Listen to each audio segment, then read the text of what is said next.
Most people get this wrong.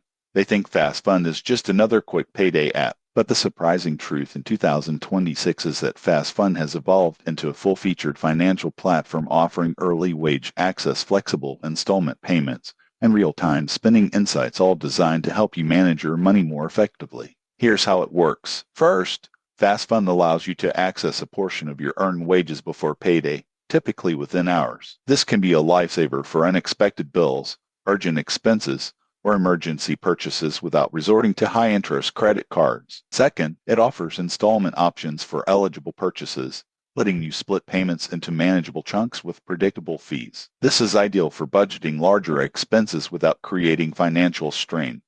Fast Fund also includes a user-friendly dashboard that tracks your advances, upcoming payments, and overall spending patterns. Notifications and reminders ensure you stay on top of your payments, helping you avoid late fees and maintain good financial habits. The downside: overusing Fast Fund can get expensive. Frequent advances or missed payments can add up quickly, and relying on the app too heavily may hide underlying financial challenges. Tips for responsible use: 1. Only request advances or installments you can realistically pay back. 2. Enable notifications to avoid late payments. 3. Keep a small emergency fund to reduce dependence on Fast Fund. Who benefits most? People with a steady income who occasionally need short-term cash for help managing larger purchases. Those with irregular income or poor repayment habits may end up paying more than they save. In conclusion, Fast Fund in 2026 is a convenient and flexible financial tool, but only if used responsibly. Track your repayments, plan ahead, and treat it as a short-term solution. Subscribe for more honest app reviews and practical money tips to keep your finances under control.